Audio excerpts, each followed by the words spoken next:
Seguro estou nos braços daquele que nunca me deixou.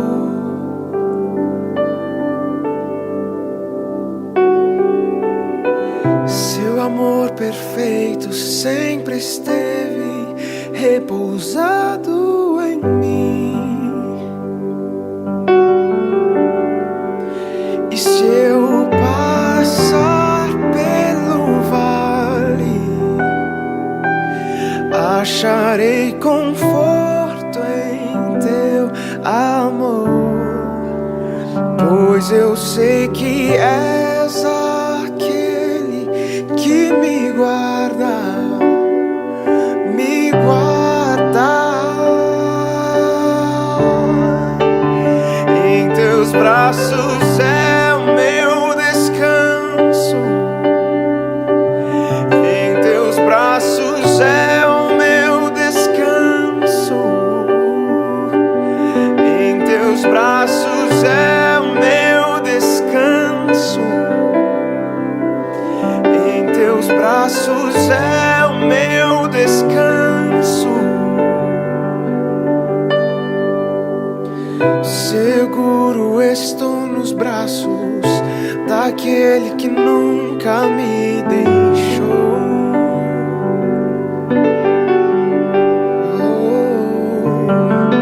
Seu amor perfeito sempre esteve repousado em mim. E se eu passar pelo vale, acharei conforto em teu amor, pois eu sei que és aquele que me guarda, me guarda. Em teus braços é o meu descanso, em teus braços é o meu descanso, em teus braços é o meu descanso, em teus braços é o meu descanso. Recaio em tua graça, recaio de novo em tuas mãos, recaio em tua graça. Oh, recaio de novo em tuas mãos. Eu recaio em tua graça, recaio de novo em tuas mãos. E se eu passar pelo vale, acharei conforto em teu amor, pois eu sei que és aquele que me guarda, me guarda. Em teus braços é o meu descanso, em teus braços é o meu descanso, em teus braços é o meu descanso,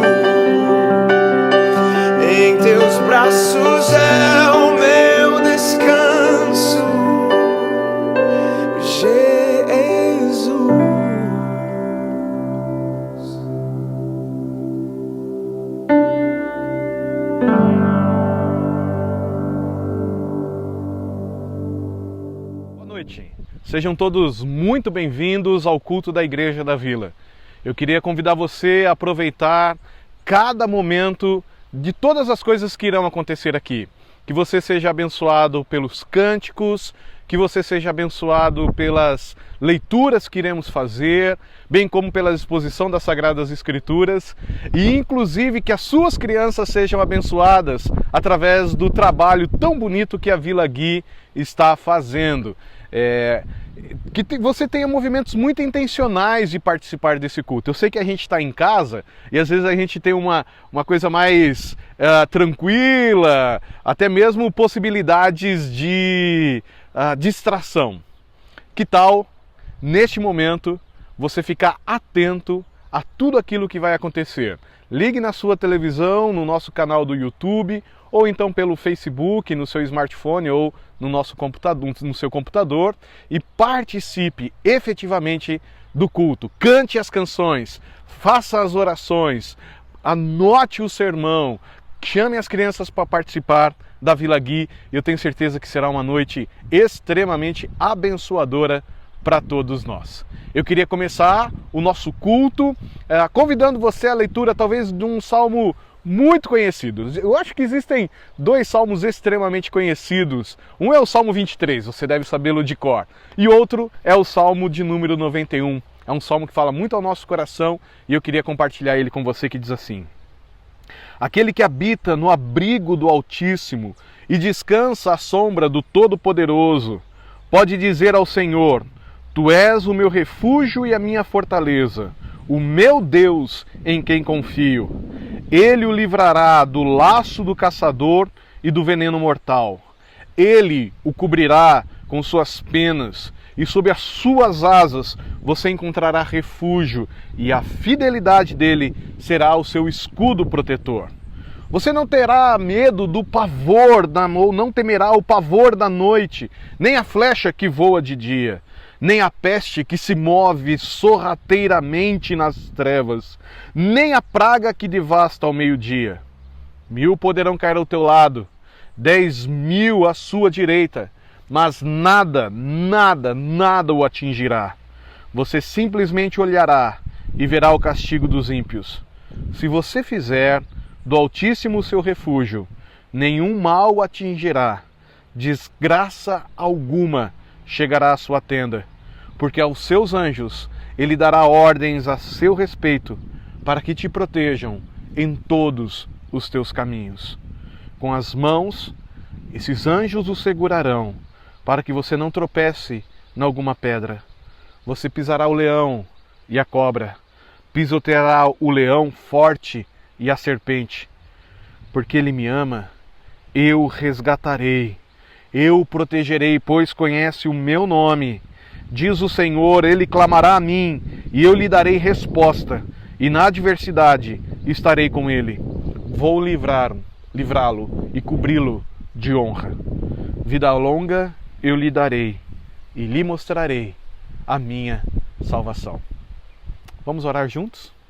Deus querido, em nome de Jesus, eu quero colocar esse tempo de culto diante do Senhor e pedir que Tu venhas abençoar todas as coisas que ocorrerão aqui nesta noite. Por favor, ó Pai, nos conduza nesse tempo de adoração. E assim o Teu nome seja honrado e glorificado. Que o Teu nome seja exaltado na vida, no lar, na história de cada um de nós. E agora, Pai Santo, abençoe as canções, abençoe as leituras, a Vila Gui, a mensagem. Por favor, nós só vamos conseguir realizar este culto se o Senhor estiver ao nosso lado e nos conduzir nesse tempo de adoração. Por favor, nos abençoe. É a minha oração, em nome de Jesus. Amém. Seja abençoado pelo culto que vai acontecer agora.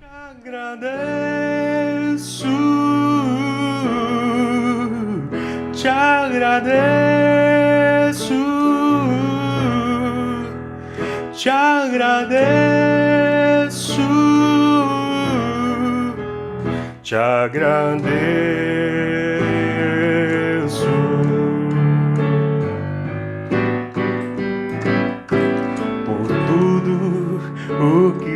tens feito, por tudo que vais fazer, por tuas promessas e tudo que és. Eu quero te agradecer com todo o meu ser. Te agradeço, meu Senhor.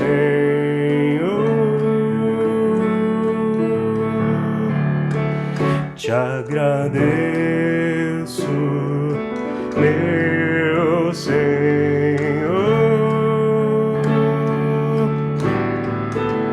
Te agradeço por me libertar e salvar, por ter morrido em meu lugar. Te agradeço, Jesus, te agradeço. Eu te agradeço, te agradeço.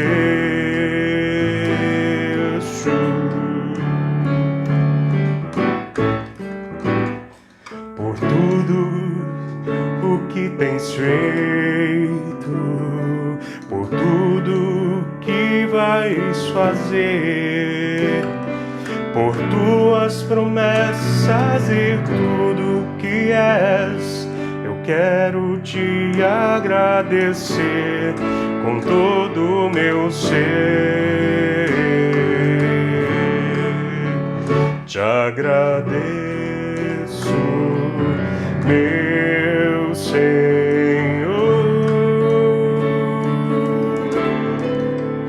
Te agradeço, meu Senhor.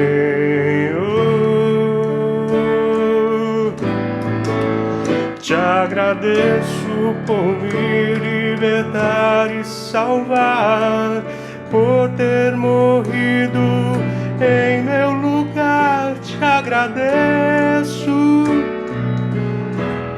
Jesus, te agradeço. Eu te agradeço, te agradeço.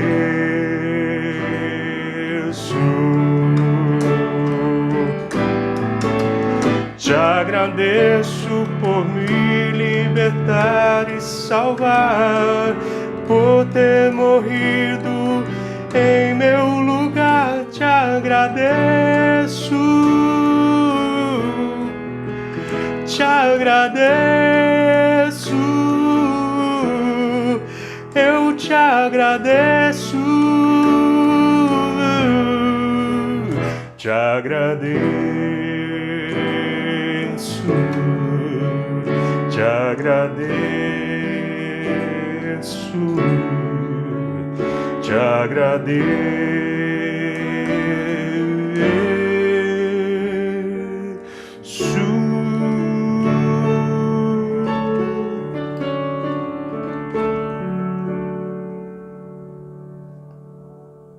Olá, estamos juntos aqui mais um domingo.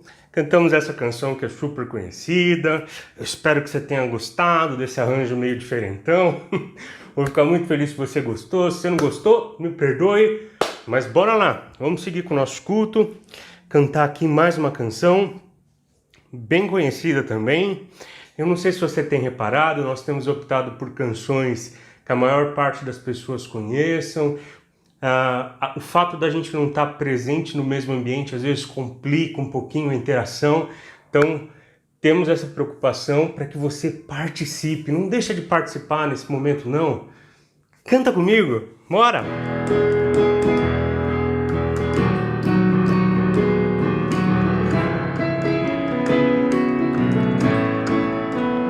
Eis-me aqui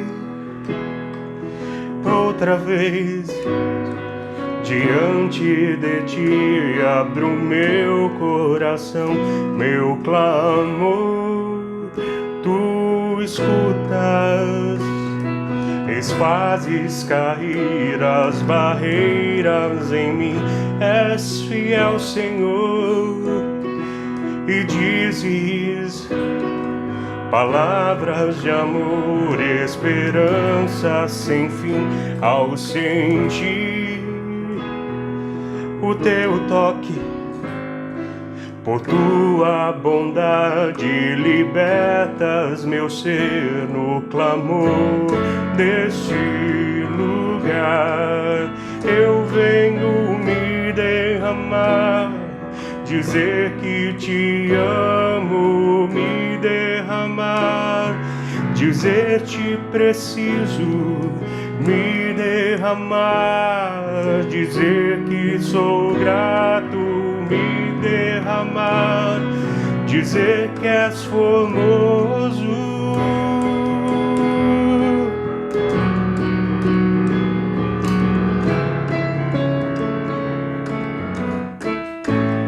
Eis-me aqui outra vez, diante de ti abro meu coração, meu clamor tu escutas e fazes cair as barreiras em mim.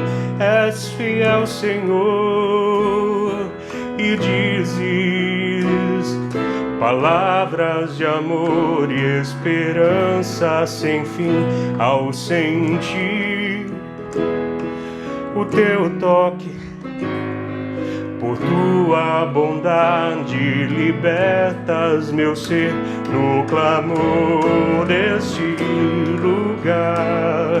Eu venho me derramar, dizer que te amo, me derramar, dizer-te preciso, me derramar, dizer que sou grato, me derramar, dizer que és formoso, me derramar, dizer que te amo, me derramar, dizer-te preciso, me derramar, dizer que sou grato, me derramar, dizer que és formoso.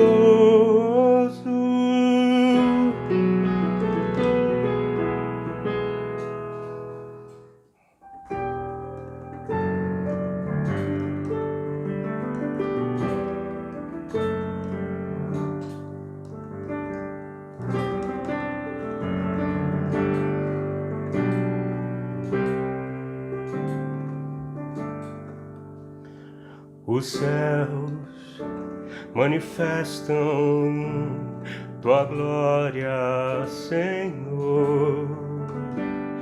Os céus manifestam tua glória, Senhor. E todo o universo proclama o teu louvor. E ao Deus que tudo criou, nós exaltamos, Criador, Deus de amor. Tuas obras manifestam tuas maravilhas, ó Senhor. Os céus manifestam tua glória, Senhor. Os céus manifestam tua glória, Senhor. E todo o universo proclama o teu louvor. E ao Deus que tudo criou, nós exaltamos, Criador, Deus de amor.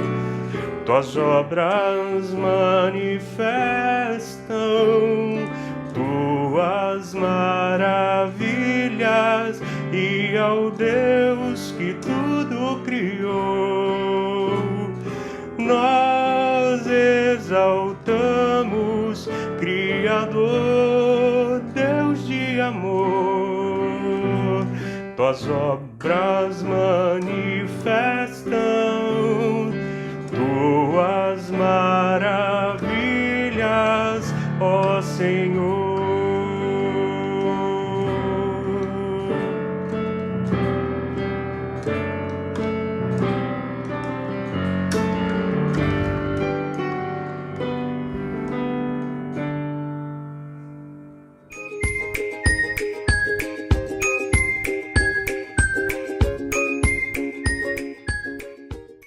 Olá, Vila Gui! Tudo bem com vocês? Preparados para conhecer um pouco mais sobre a história do apóstolo Paulo? O versículo que vamos estudar hoje é "Sejam agradecidos", que está em Colossenses 3:15b. Lembram-se da aula de domingo passado? Apóstolo Paulo, mesmo preso por falar do amor de Deus, foi grato ou agradecido a Deus não só pelo plano da salvação, mas também pelas pessoas que estavam fora da prisão ajudando no trabalho dele. Vocês sabem quem são essas pessoas? O primeiro foi Timóteo. Paulo disse que Timóteo o ajudou no trabalho do Evangelho como um filho ao lado do seu pai e que não havia ninguém como ele, cheio de interesses sinceros no cuidado para com os outros. E o segundo foi Epafrodito, sendo que Paulo chamou de irmão, cooperador e companheiro de luta. Crianças, vocês sabiam que Epafrodito ficou muito doente e quase morreu, arriscando sua vida para ajudar Paulo? O apóstolo Paulo foi grato pela amizade dos seus amigos. E vocês, crianças, são gratos pelas pessoas ao seu redor?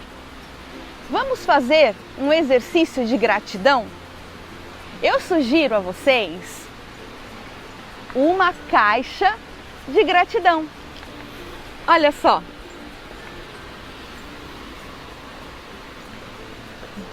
Nesta caixa, você pode colocar as pessoas pelas quais vocês são gratos. Vamos tentar?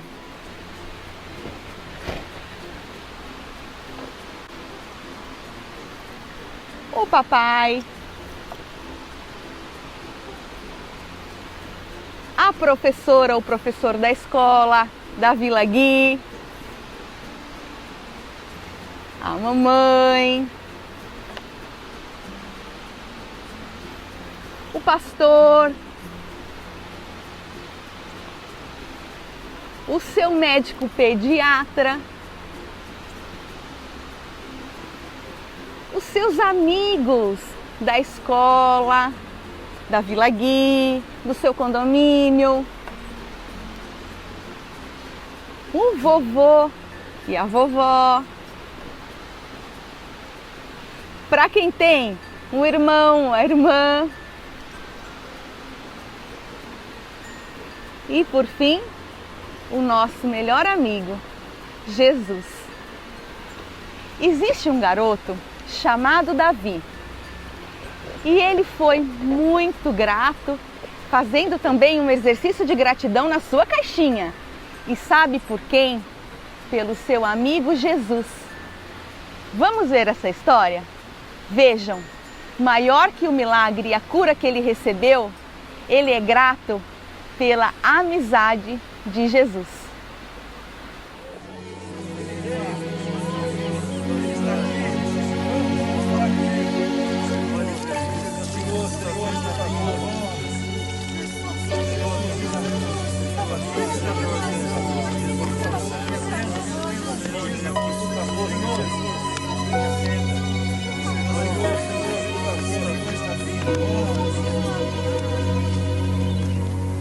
Por favor, mestre, o nosso filho Ele nunca conseguiu ficar em pé e nem falar. Mas nós sabemos que o poder, mestre, de Deus pode qualquer coisa. E o poder de Deus está no Senhor.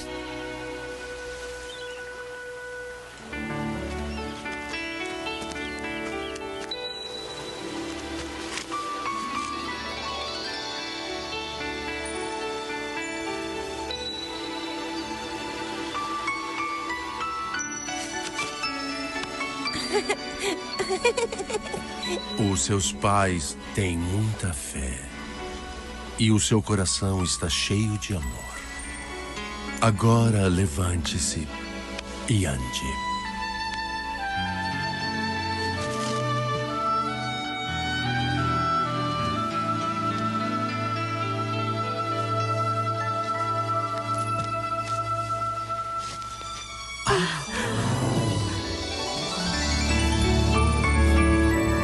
Obrigado, Jesus.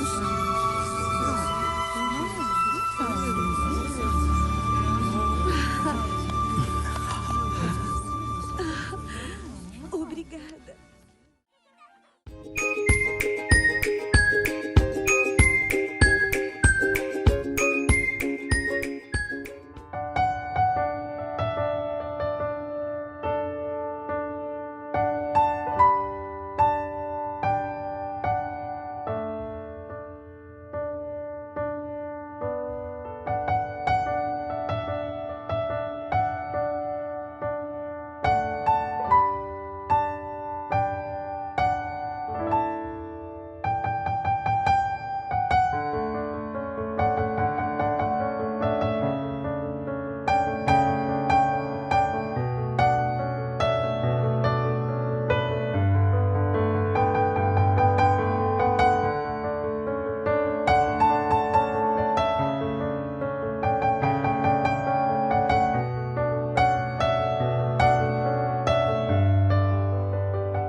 Livro do Apocalipse. Olha, nós já estamos caminhando aí há 9 semanas com esse tema. E eu confesso a você que a cada domingo eu sou extremamente abençoado por descobrir assim segredos incríveis deste livro. Lembrando que o livro do Apocalipse é escrito para pessoas que estão sofrendo. Uma informação importante sempre que você precisa ter ao ler o livro do Apocalipse. João, o último apóstolo de Cristo, seguidor de Jesus, está preso. Porque ele foi fiel a Jesus, pregava o Evangelho, anunciava que Jesus era o Senhor e Salvador. Isso o conduziu à prisão. A igreja na qual João cuidava, as 7 igrejas da Ásia Menor, que João era um tipo de um bispo, né?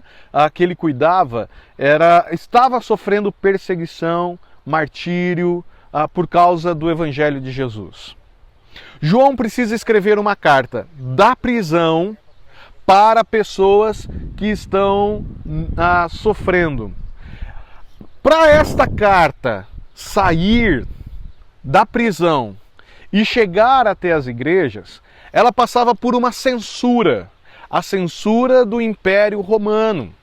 Não sei se você sabe, mas até hoje, por exemplo, uma pessoa que está presa, ao escrever uma carta, esta carta é lida pelo Estado para saber se não há nenhum conluio de fuga ou de manifestação de violência, bem como todas as cartas que chegam são lidas também pelo Estado para saber se não há nenhum movimento criminoso de comunicação entre um preso e as pessoas que estão na sociedade livres. Bem, era isso que acontecia com João. Para ele escrever a carta e chegar até a Ásia Menor, as igrejas, essa carta passava por censura. Será que eles não estão fazendo nenhum movimento subversivo, revolucionário, contrário ao Império Romano? É por isso que talvez a gente tenha algumas dificuldades em ler o livro do Apocalipse. Porque ao escrever esse texto, João precisa usar uma série de linguagens codificadas, mostrando para aquelas pessoas que não é o Império Romano nem o imperador aquele que dirige as suas vidas, que dirigem as suas vidas, mas o Senhor Jesus. E era esta a causa da prisão, dizer que Jesus era o Senhor. Então João precisa usar uma série de linguagens do Antigo Testamento que os receptores da carta conseguiam decodificar para entender plenamente a mensagem do Apocalipse. Por isso que algumas linguagens que não são, algumas palavras que não são comuns a nós, parecem extraordinárias, e aí existe um monte de interpretação errada, ou um monte de possíveis interpretações que a gente dá a partir de nós mesmos. Mas é impossível fazer isso. Precisamos dar interpretações a partir dos leitores, que tinham essas chaves codificadoras. E aqui no capítulo 13, que é a passagem que a gente vai estudar hoje, nós precisamos ter algumas chaves codificadoras para a gente entender o que significa a ideia das duas bestas, uma que surge do mar, outra que surge da terra. Porque se a gente não tiver essas chaves codificadoras, as bestas na interpretação seremos nós. Então, assim, me permita apresentar algumas chaves e depois tentar colocar isso em prática nas nossas vidas. Tentar ilustrar esse movimento de uma mensagem subversiva codificada é algo muito simples para nós brasileiros, porque nós vivíamos há anos atrás sobre o regime militar e nós vivíamos um tempo de censura.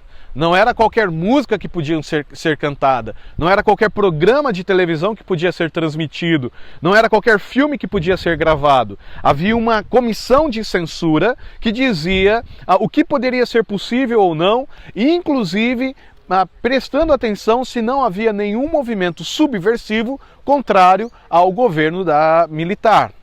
Um exemplo muito simples disso são as músicas do Chico Buarque de Holanda.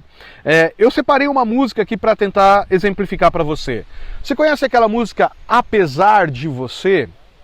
Essa música parece ser uma ilustração ou uma canção de um relacionamento de alguém que está sofrendo um relacionamento abusivo e que precisa romper com esse relacionamento abusivo. E logo a gente pensa num relacionamento homem-mulher, né? Num relacionamento de casal. E diz assim o texto: hoje é você quem manda, falou, tá falado, não tem discussão. A minha gente hoje anda falando de lado e olhando para o chão, viu? Você que inventou esse estado e inventou de inventar toda a escuridão. Você que inventou o pecado, esqueceu-se de inventar o perdão. Então a gente parece descrever esse relacionamento de abusivo. Mas o que o Chico estava querendo cantar era justamente o relacionamento que o Estado impunha para a sociedade, onde havia medo, onde havia desconfiança, onde havia incertezas em relação do futuro. Inclusive, ele usa um termo muito bacana, que é você que inventou esse Estado. E aí a gente pensa no Estado numa ação de estar sofrendo diante de uma situação. Por exemplo, eu estou gravando esse vídeo para vocês, nós estamos em culto. Mas o Chico usa esse termo para disfarçar a palavra Estado como uma nação, como uma propriedade política. E então ele diz, é você que inventou não essa situação, mas você que inventou a posição política que estávamos vivendo no Brasil. E aí ele canta, apesar de você, amanhã há de ser outro dia. Eu pergunto a você, onde vai esconder-se da enorme euforia?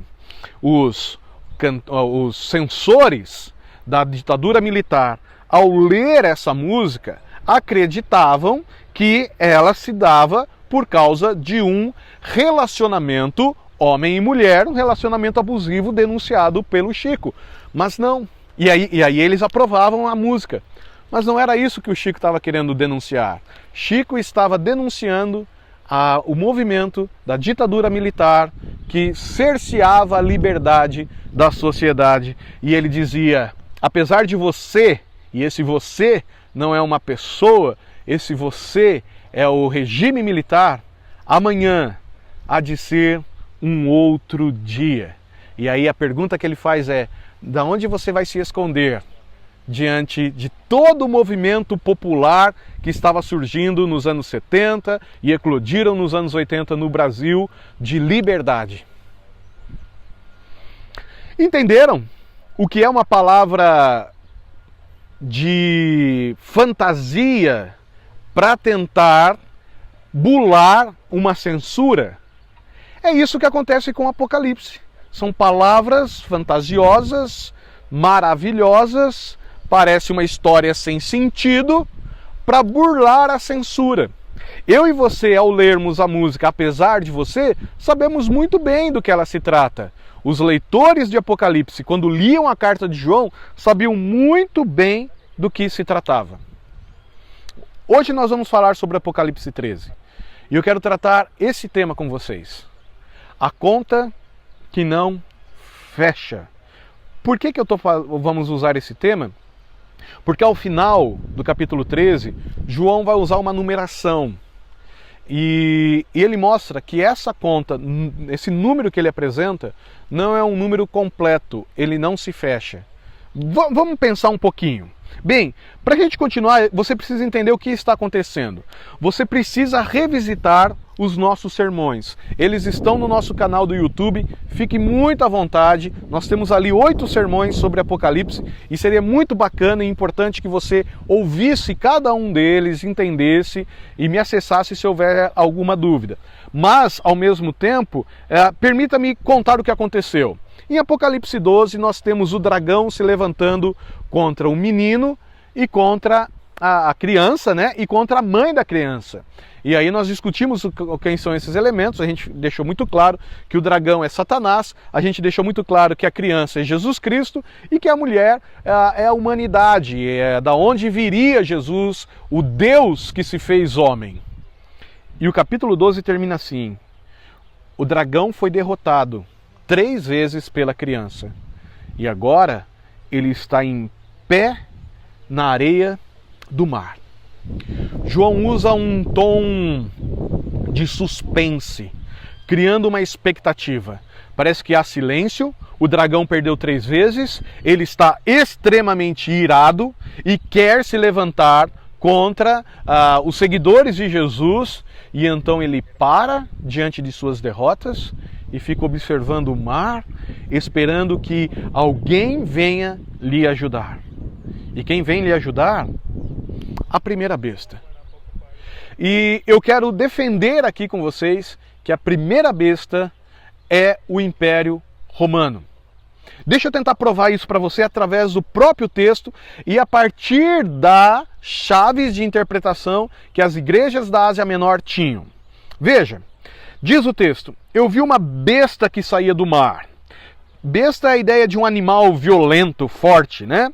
Ele tinha 10 chifres e 7 cabeças. Olha que coisa interessante. A ideia de chifres é a ideia de poder. 7 cabeças com 10 coroas. A ideia de coroa é de governo, é de autoridade, é de poder. Essas 7 cabeças, mais para frente eu vou mostrar para vocês no capítulo 17 de Apocalipse, ele deixa muito claro que essas 7 cabeças são 7 montanhas.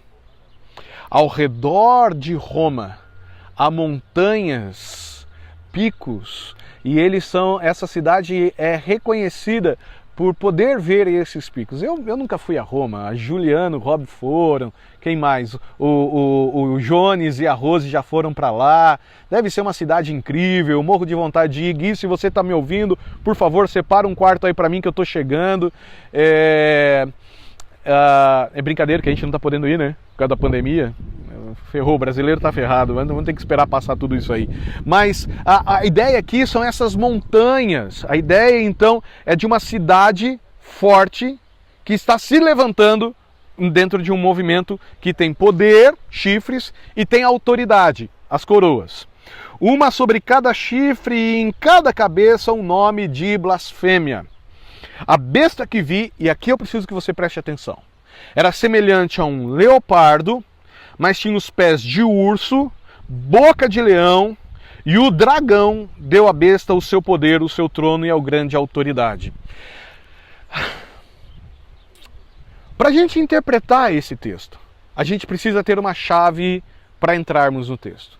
E a chave para entrarmos aqui é Daniel 7. As igrejas do primeiro século não tinham o Novo Testamento. Por exemplo, o Apocalipse estava sendo produzido. Qual era o texto bíblico que eles tinham na mão? O Antigo Testamento. E então Daniel 7 é a chave que eles conseguiam encontrar num livro que eles tinham na mão para entender Apocalipse. Daniel 7 descreve um sonho, ou melhor, Daniel 3 descreve um sonho que Nabucodonosor tem, e Daniel 7 reafirma este sonho e o significado dele. Para você entender melhor, dê uma olhada nessa ilustração aqui dessa estátua. Essa estátua é o desenho de Daniel 3, Nabucodonosor. Daniel é um livro que vale muito a pena ler, eu queria que vocês lessem ele algumas vezes, porque Daniel 3 Daniel está vivendo dentro do império da Babilônia. O povo de Israel está sendo oprimido agora, não por outro qualquer movimento imperialista, como os egípcios ou os romanos, mas o movimento imperialista babilônico. E o rei, o imperador era Nabucodonosor. Nabucodonosor comeu alguma coisa que lhe fez mal e ele teve um sonho e ele nem era capaz de interpretar o seu próprio sonho. Chega Daniel então e conta o sonho para o rei, para o imperador, e interpreta esse sonho. Qual era o sonho de Nabucodonosor? Ele sonhou com uma estátua enorme, que tinha cabeças de ouro, peito de prata, cinturas de bronze e pés de barro. E veio uma forte pedra e destruiu essa estátua. Ora, a interpretação de Daniel capítulo 3 dessa estátua é que a cabeça de ouro é o Império Babilônico, o peito de prata é o Império Medo-Persa, a cintura de ouro é o Império Grego e os pés de barro é o Império Romano. São todos movimentos opressores ao povo judeu. Em Babilônia, Medo-Persa, os gregos com Alexandre e depois com os generais que herdaram o Império de Alexandre e finalmente o Império Romano. Lá no capítulo 7 de Daniel, nós temos essa estátua representada não mais por elementos da natureza, por metais da natureza, mas por animais. E ele fala então que a cabeça dessa estátua é como um leão, o peito é como de um urso, a cintura como de um leopardo e os pés como um dragão. Quando os leitores de Apocalipse leram o versículo 2 dizendo, opa, a besta parece um leopardo, um urso, um leão e um dragão, o que eles entenderam são os impérios, poderes políticos que se levantam contra o povo de Deus e que todos eles serão derrotados. O Nabucodonosor foi derrotado, tem o seu túmulo. Ciro tem o seu túmulo. Alexandre o Grande tem o seu túmulo. E agora César terá o seu túmulo. Ela é uma estátua grande, os animais são fortes e poderosos, mas Deus é muito maior do que todos eles.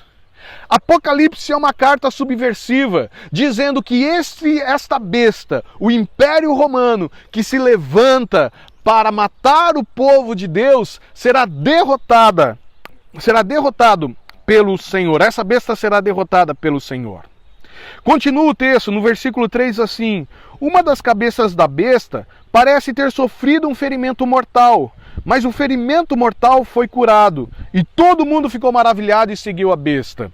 Adoraram o dragão, que tinha autoridade à besta, e também adoraram a besta, dizendo: quem é como a besta?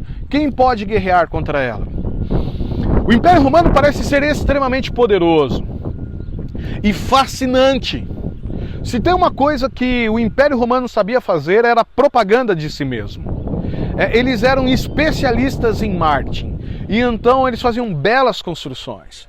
E então eles estabeleciam a paz romana. E então eles construíam estradas com segurança para as pessoas caminharem. E então eles construíam belos palácios.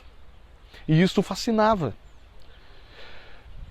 E então as pessoas diziam: vamos nos prostrar ao Império e adorá-lo, porque o que tem? Ele tem nos dado benefícios.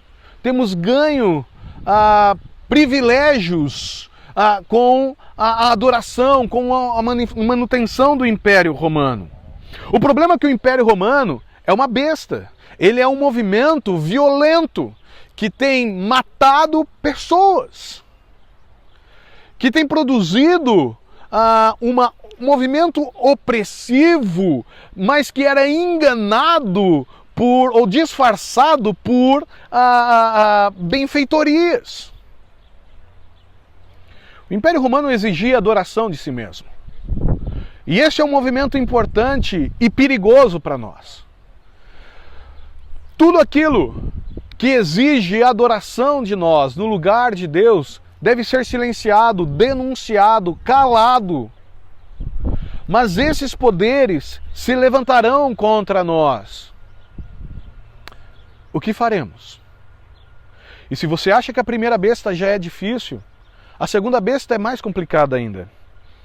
Porque a segunda besta não é só o poder imperial político. A segunda besta é o poder religioso, na qual homens e mulheres, sacerdotes ou sacerdotisas, se colocavam diante do povo e diziam: o Império Romano é vontade de Deus para nós. Sendo vontade de Deus, nós precisamos obedecê-lo. O Império Romano é um movimento de bondade dos deuses para conosco. Inclusive, eles são tão bondosos que enviaram o seu próprio filho, o imperador, para nos governar. O discurso político opressor é defendido pelo movimento religioso. E o problema é que o discurso religioso tem forte apego no coração dos homens. E aí João então escreve denunciando todos os movimentos culticos ao Império Romano, ou ao imperador romano. Eu vi outra besta que saía da terra, com 2 chifres, como cordeiro. Anota isso, por favor. Se você tiver aí com uma caneta, com a Bíblia aberta, grife esse termo, como cordeiro, que falava como dragão. Exercia toda a autoridade da primeira besta, e em nome dela, e fazia a terra e seus habitantes adorarem a primeira besta, cujo o ferimento mortal havia sido curado. Eu não sei se você sabe, mas existem movimentos opressores na história da humanidade que foram defendidos pelos movimentos religiosos, inclusive cristãos. E todas as vezes que a religião se misturou com o movimento político, ele se tornou um movimento opressor. Deixa eu contar um exemplo para você. Você já ouviu falar de um pastor chamado Dietrich Bonhoeffer? Dietrich Bonhoeffer é um pastor que viveu na Alemanha, na época em que Hitler se levantou e começou a construir o Império Alemão através de tantos movimentos opressores como eu e você sabemos. Judeus eram mortos nas câmaras de gás. Homossexuais eram perseguidos. Deficientes eram mortos também. Diogo Mainardi, no seu livro 1400 Passos, que ele conta a história do seu filho com paralisia cerebral, traz uma série de relatos da Alemanha nazista mostrando que a câmara da gás começou porque um pai de um deficiente com paralisia cerebral entregou o seu filho ao Estado. E olha só o pensamento do Estado. Uma criança com deficiência não nos oferece benefício algum, muito pelo contrário. Ela gera gastos. O que faremos com ela? Colocaremos ela dentro de um espaço, ligaremos uma câmara de gás e ela morrerá sem dor algum. Os pais não terão mais problema, o Estado não terá mais gasto e a sociedade será melhor. Não parece lógico? Não parece bondoso?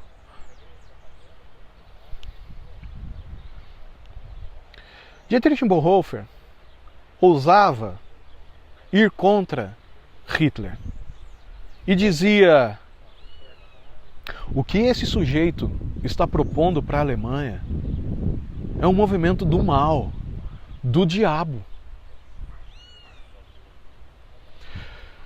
Dietrich Bonhoeffer passa então a ser perseguido pelo poder político alemão.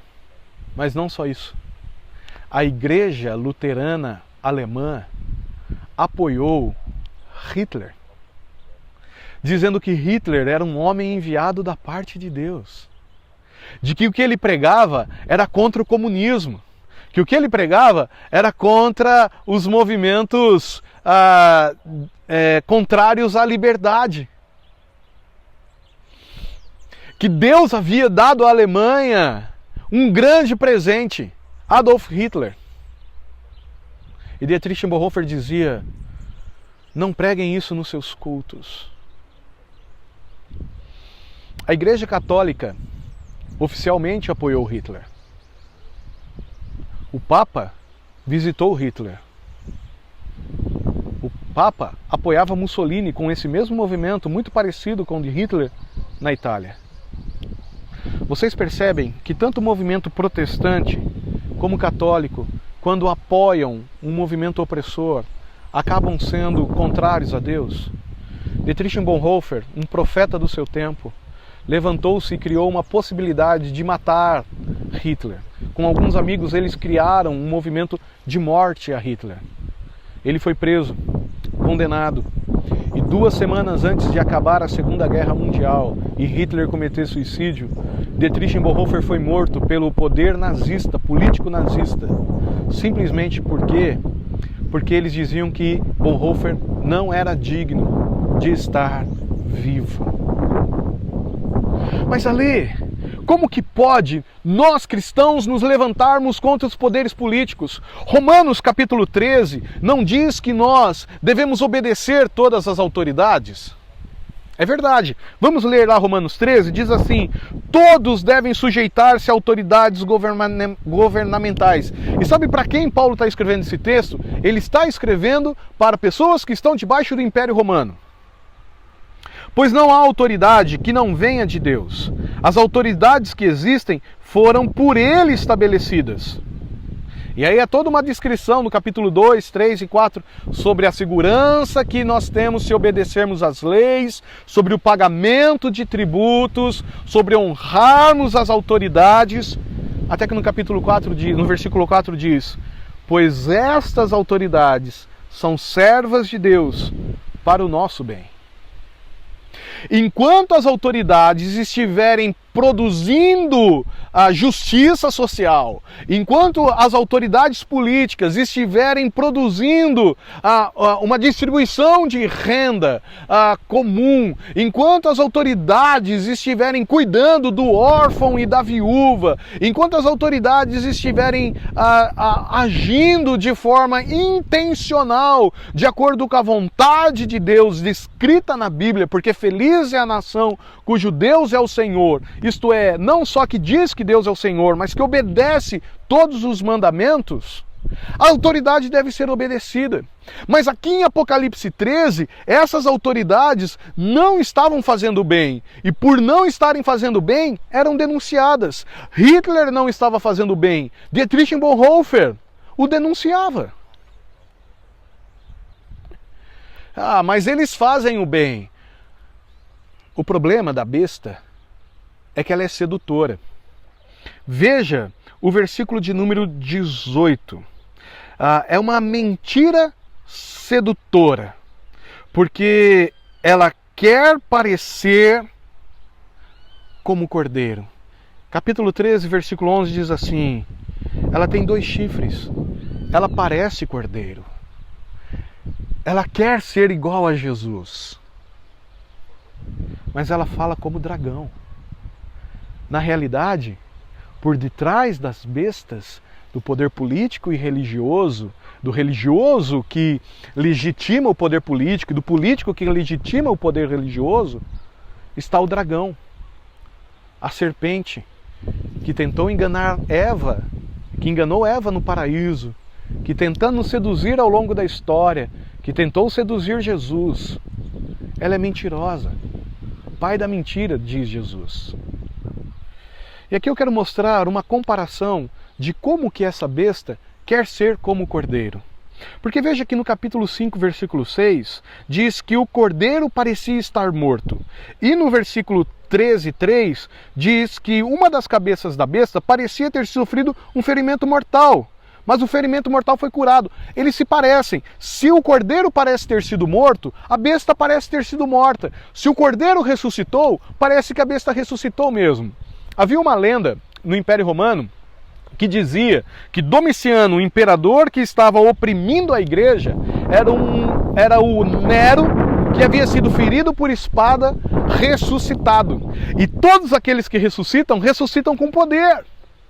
A besta quer ser igual a Jesus. E ela diz, não é um nascido de mulher que está governando, é Nero que ressuscitou, e então ele merece adoração. No capítulo 1, versículo 16, diz que Jesus, da boca de Jesus, sai uma espada afiada de 2 gumes, que é o Evangelho, que nos condena, mostra os nossos pecados, mas que nos salva, mostrando que em Jesus o pecador pode ir para o céu. Veja o que a besta tem. Da besta foi dada uma boca para falar palavras. Mas ao invés de serem palavras de salvação, esta besta que quer ser como cordeiro tem palavras arrogantes e blasfemas, violentas, contrárias a Deus. No capítulo 5, versículo 9, diz que o Cordeiro, Jesus, comprou com o seu próprio sangue, morrendo na cruz, com o seu próprio sangue, pessoas de toda tribo, língua, povo e nação. Essas pessoas foram compradas pelo sacrifício amoroso, redentivo, intencional de Jesus.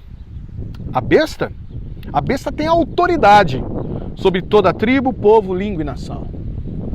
Ela tem um poder opressor sobre essas pessoas. Ao invés de ser um movimento de compra de amor, é um movimento de autoridade. No capítulo 11, versículo 6, diz que há 2 testemunhas que legitimam a pregação do Evangelho, ou melhor, que espalham o Evangelho por aí. E uma delas eu mostrei para vocês que era Elias, porque ele tem poder para fechar os céus. E foi Elias que orou e impediu que chovesse, o sol parasse, que o sol parasse e o dia prolongasse diante de uma batalha. Veja no versículo 13, a testemunha do dragão é a besta, que realiza grandes sinais, chegando a fazer descer do céu fogo à vista dos homens. Quem fez descer fogo dos céus à vista dos homens? Elias. Sabe o que a besta diz? Assim como o cordeiro tem um profeta poderoso, eu tenho um profeta poderoso. São aqueles que pregam a religião, que legitimam o poder político da primeira besta. E a última comparação que eu quero fazer, para mostrar que a besta, a segunda besta, quer ser como o cordeiro, mas é dragão, é que no capítulo 7, 3 e 4 diz, Deus marca os seus 144 mil, eu já mostrei para vocês que esses 144 mil significa todo o povo de Deus, volta lá nos sermões para você ouvir, ele sela cada um de nós como das tribos, como membros do povo de Deus. Esse selo é o Espírito Santo.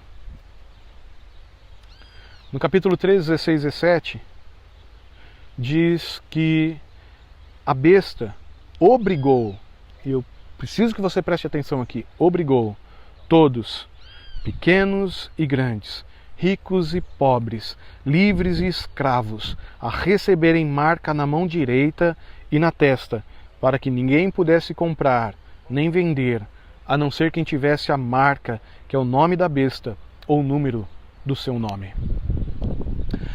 A marca era colocada sobre escravos, mostrando quem era o seu senhor. Se nós recebemos de presente essa marca, que é a terceira pessoa da Trindade, o próprio Deus habitando em nosso coração, o Espírito Santo, é um grande presente, aqueles que seguem a besta são obrigados a terem uma marca. E aqui há um monte de movimento dizendo que marca é essa. Eu me lembro, nos anos 80, que essa marca era o cartão de crédito. Lembra do cartão de crédito? E aí falava assim, ó, se você não tiver o cartão de crédito, você não vai poder fazer compra. E é verdade, hoje em dia a gente nem compra com dinheiro, compra com cartão de crédito. Ai, tá vendo? A marca da besta. A marca da besta é um chip que vai ser implantado subcutaneamente e a gente só vai poder fazer compra com essa marca. E quando me perguntam isso, eu fico pensando, meu Deus, como que chegaram a essa conclusão? Como é que pode o povo permitir ser enganado por histórias fantasiosas e não perceberem que o próprio Apocalipse se apresenta com essa marca? Até o CPF já foi marca da besta. Porque a marca da besta está no versículo 18, dizendo, aquele que tem entendimento, calcule o número da besta, pois é o número de homem. Seu número é 666. E a gente tentando calcular esse número de todo lado. Já foi Nero, já foi Martinho Lutero, já foi o Papa, já foi a Coreia do Norte, já foi a China, agora talvez o Covid, já foi os Estados Unidos, já foi todo mundo, até os muçulmanos, até os cristãos, né? Se você é católico, você diz que o 666 é um protestante. Se você é protestante, você diz que é um católico. Que número é esse? Esse número é uma dízima periódica, que mostra que por mais que a besta tente se parecer com Jesus, tente enganar aqueles que são filhos de Deus, eles jamais serão seduzidos pelo poder político e jamais serão seduzidos pelo poder religioso.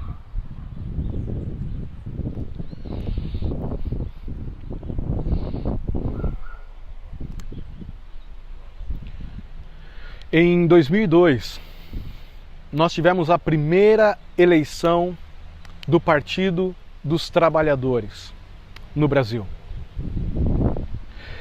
E nessa eleição, eu me lembro de receber um folheto que dizia assim, eu sou evangélico e voto no Lula.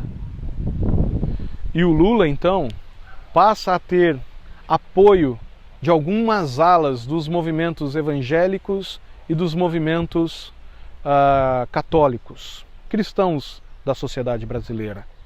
E o Lula surgiu como um grande messias, como aquele que iria resolver todos os problemas da nossa nação.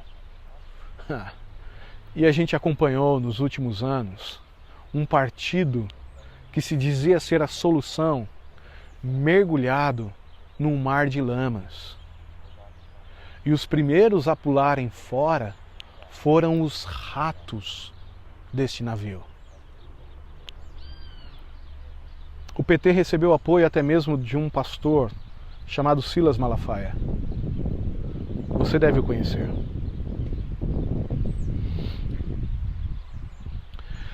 Quando o partido político que governava o Brasil, que governou o Brasil em 2002, até o impeachment da Dilma por 16 anos, foi aprovado, e está sendo aprovado, né, todas as corrupções envolvidas nesse partido, um novo poder político surgiu. E Michel Temer assumiu o poder. E Michel Temer passa a ser apoiado pelos evangélicos e pelos católicos, pelos cristãos brasileiros.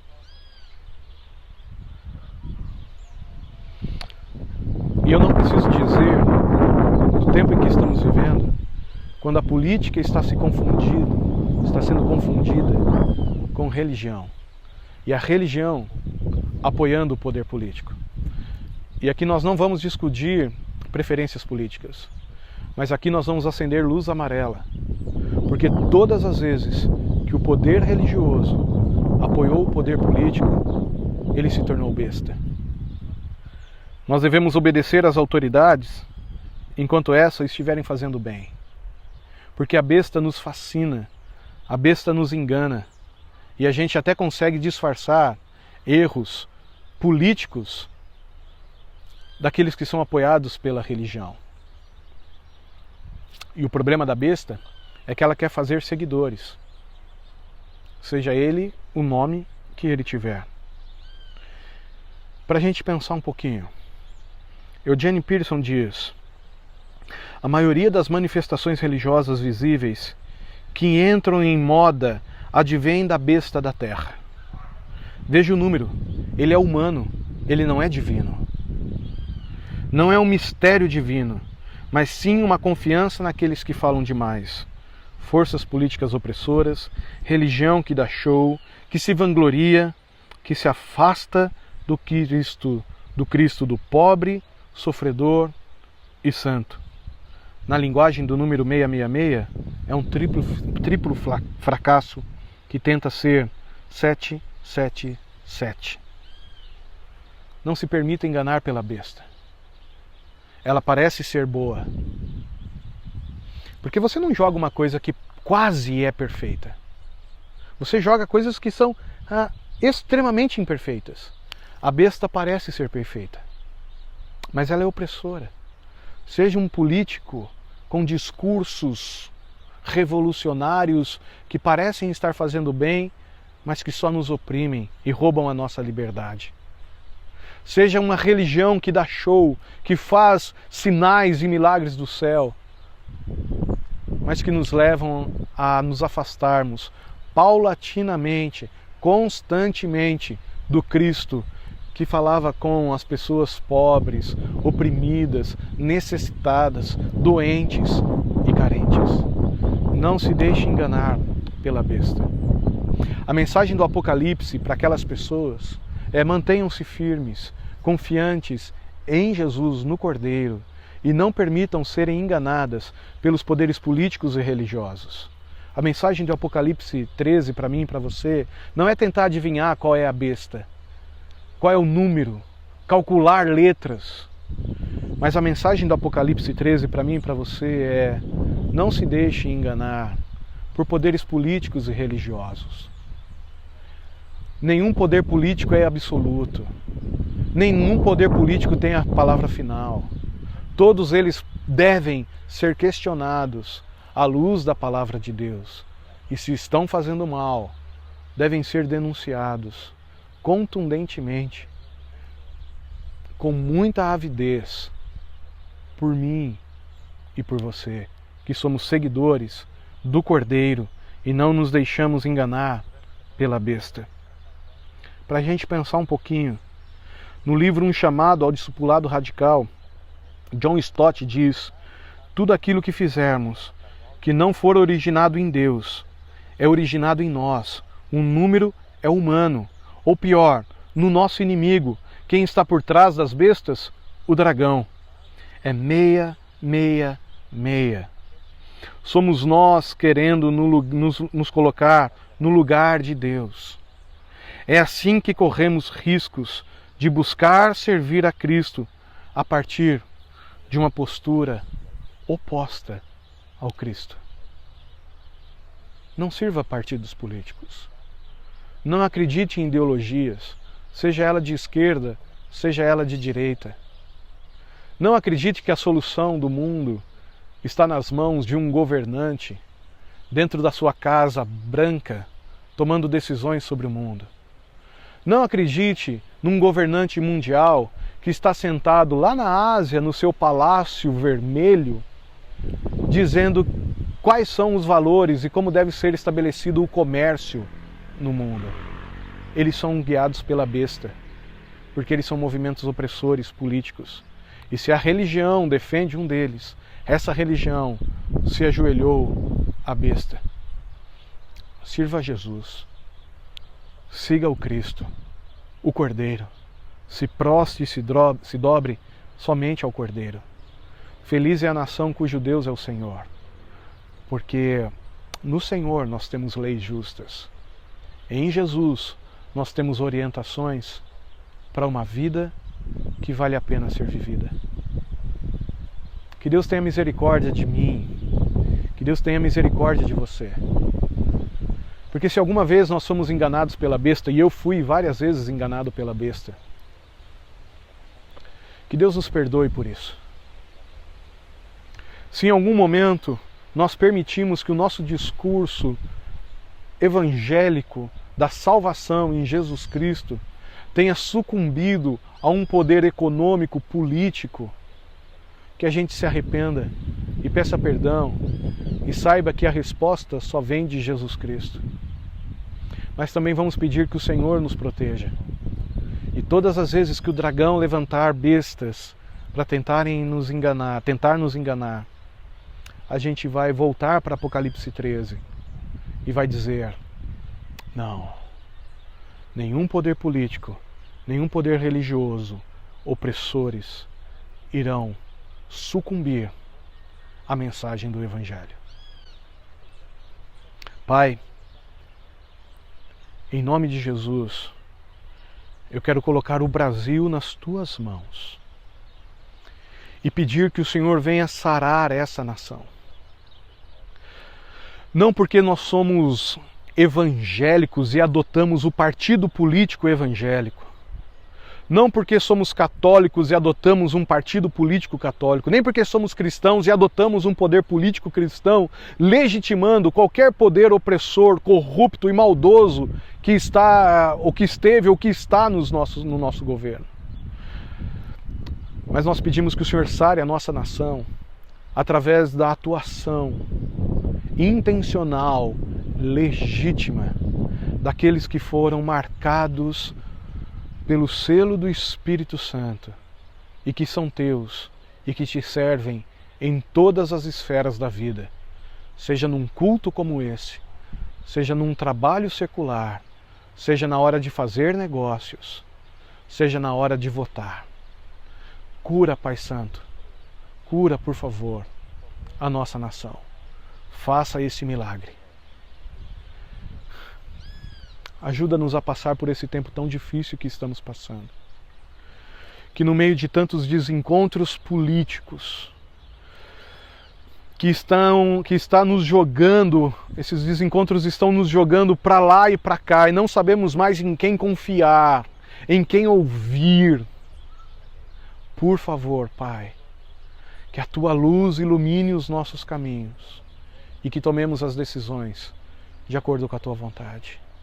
Abençoa a igreja cristã brasileira, que ela seja uma voz profética a denunciar os maus zelos, as corrupções, a maldade, a injustiça social que percorre as ruas da nossa cidade.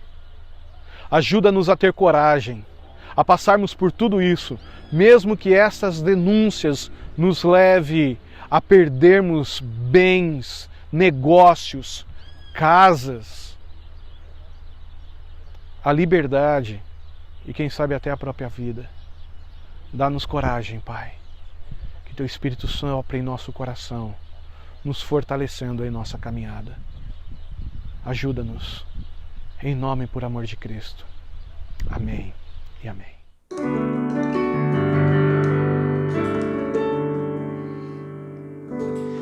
Como será o futuro do nosso país?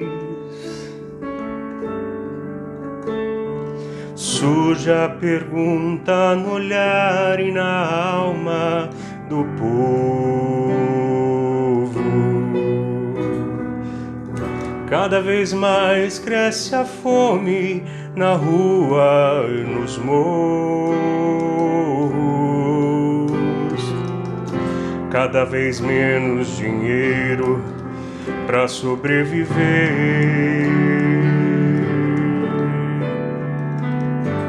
Onde andará a justiça, outrora perdida? Some a resposta na voz e na vez de quem manda.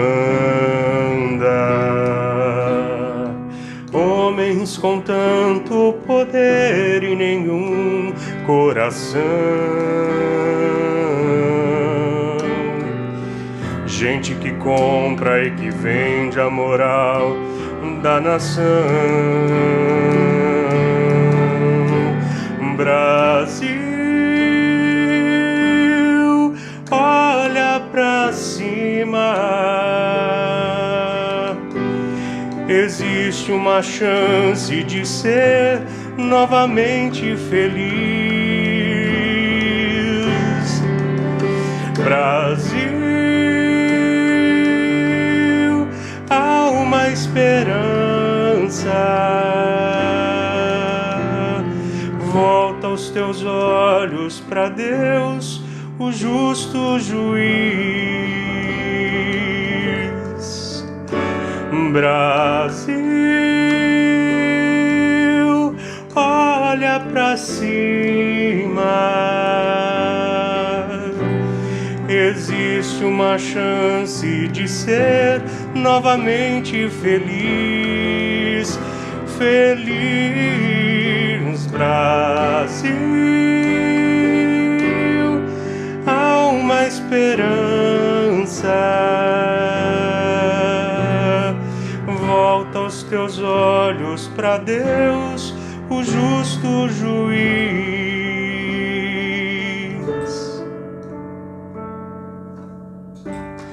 Como será o futuro do nosso país?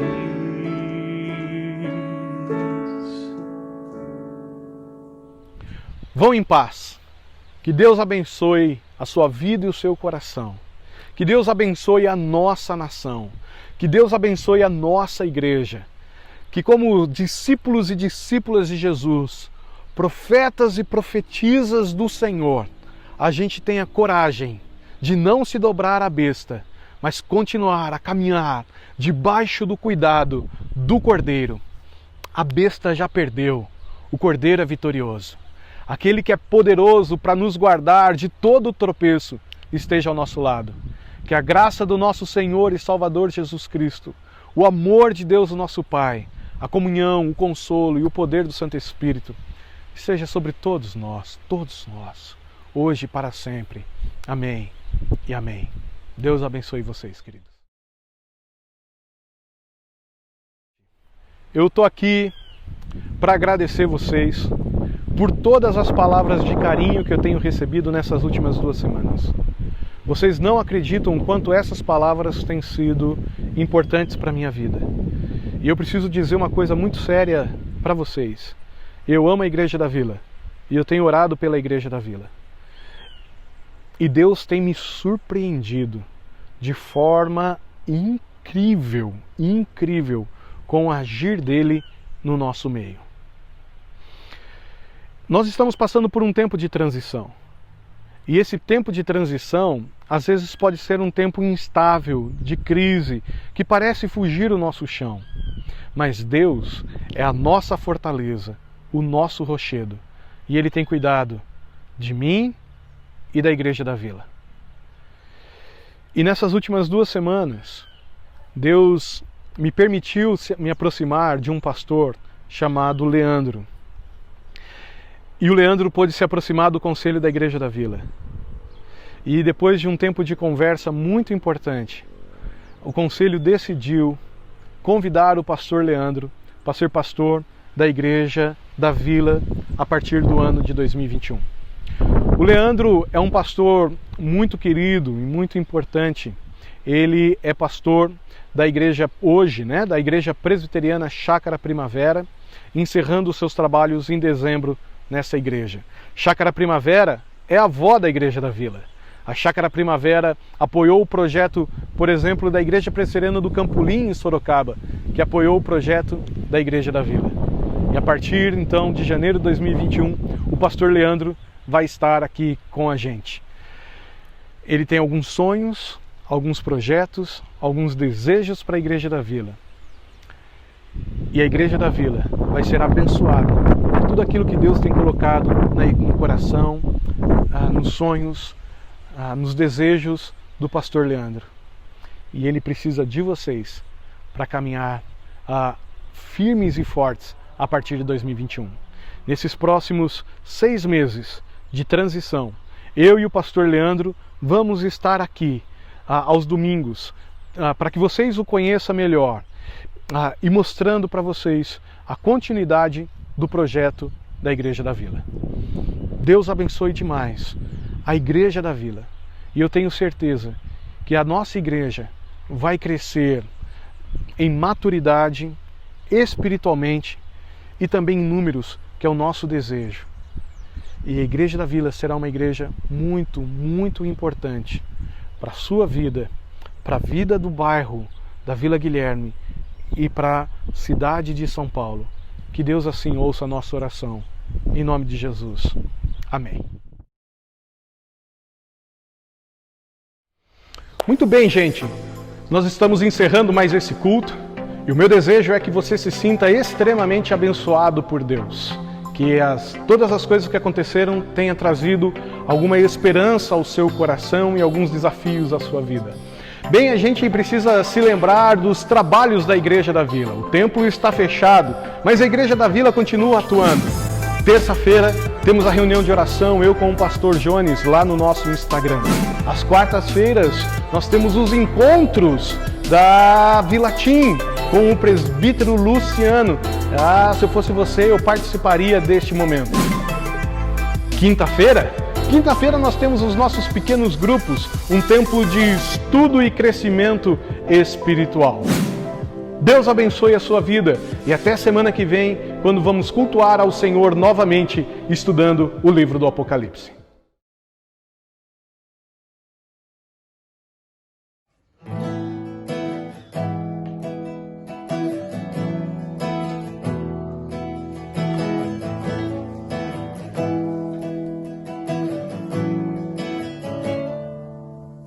Cada vez que eu abrir a minha boca,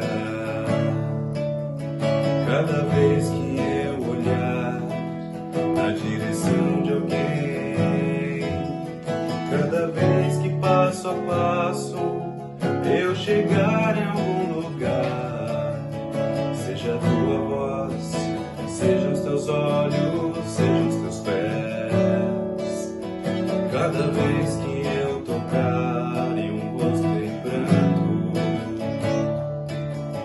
cada vez que eu fizer o que já não se faz, cada vez que em silêncio eu doar a outra face, sejam tuas mãos, seja tua graça, seja teu amor, eu quero te servir, eu quero te obedecer, viver tua vontade, refletir tua verdade, te honrar com minha vida, em tudo te adorar, mestre, amigo, amado Jesus, este é meu querer.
obedecer.